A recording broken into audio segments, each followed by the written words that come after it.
दृष्टीने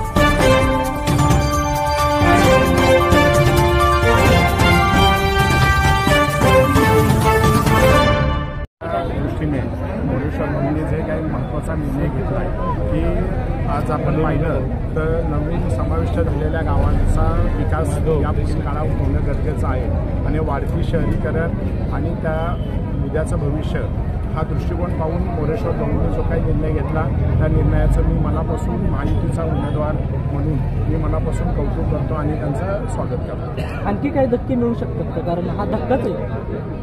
हा धक्का बसणार आहे तो अगोदर सांगितला होता का? त्यामुळे पुढचा धक्का सांगणार नाही।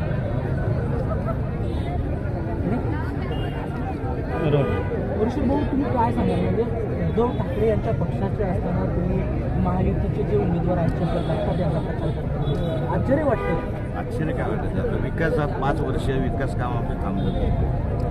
प्रभाग एवढा मोठा आहे, नवीन गावाला आता सध्या कामाची गरज आहे।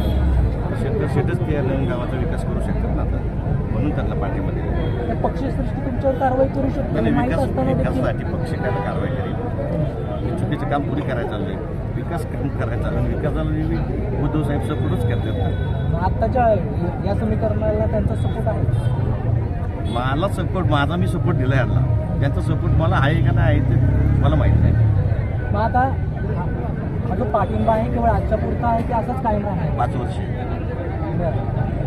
आमदार होईपर्यंत? आमदार वस्तूवर नगरसेवक वस्तूवर सगळे आम्हाला सगळे एकत्र पक्ष आम्हाला सगळ्यांना नगरसेवक करायचं आम्हाला 50 नगरसेवक संघ आहेत।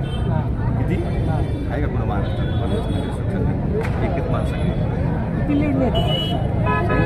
140 लीड। सर्व जनतेचं मतदार राजांचं, सर्व भारतीय जनता आणि महायुतीच्या सर्व कार्यकर्त्यांचं मनापासून खूप खूप आभार मानतो की एवढा मोठा प्रतिसाद। ही विजयी रॅली प्रत्येक ठिकाणी विजयी रॅली होत असते, एकही रॅली अशी नाही की तिथं हजारोच्या संख्येने कार्यकर्ते नाही आहेत। हजारोच्या संख्येने महिला, युवक वर्ग असेल, आमच्या ज्येष्ठ नागरिक असेल, सर्व महायुतीचे घटक पक्षाचे सर्व कार्यकर्ते पदाधिकारी उत्स्फूर्तपणे या विजयी रॅलीमध्ये सहभागी झालेले आहेत। नाना काटे, त्याच्यानंतर काल मोरेश्वर कोंडे, जबरदस्त तुम्हाला पाठिंबा मिळतो, काय सांगाल? निश्चितच नाना काटेंनी जेव्हा पाठिंबा दिला महायुतीचा धर्म पाळण्याचा, तेव्हा त्यांनी ठरवलं त्यावेळेस हा विजय निश्चित झालेला होता आणि मोरेश्वर भाऊ आल्यानंतर तो विजय 1 लाखाच्या पुढे हा निश्चित झालेला आहे। तर निश्चितच मोरेश्वर भाऊ आल्यामुळे आज जी काही आघाडी होती ती आघाडीमध्ये 1 लाखाच्या मताचं हे अधिकचं झालेलं आहे। महाराष्ट्रामध्ये तुम्ही 1 नंबरचं मतदान घेणार असं कार्यकर्त्याचं म्हणणं आहे की सगळ्यात जास्त लीड असणार आहे महाराष्ट्रात? 100% महाराष्ट्रामध्ये सर्वात जास्तचं लीड असणार आहे। मतदारांना काय आव्हान कराल? मतदार राजांना एवढंच आव्हान करेल की सर्वांनी सकाळी लवकर उठून सकाळी 7 ते संध्याकाळी 6 पर्यंत मतदानाची वेळ आहे, आपण आपला मतदानाचा हक्क बजवावा।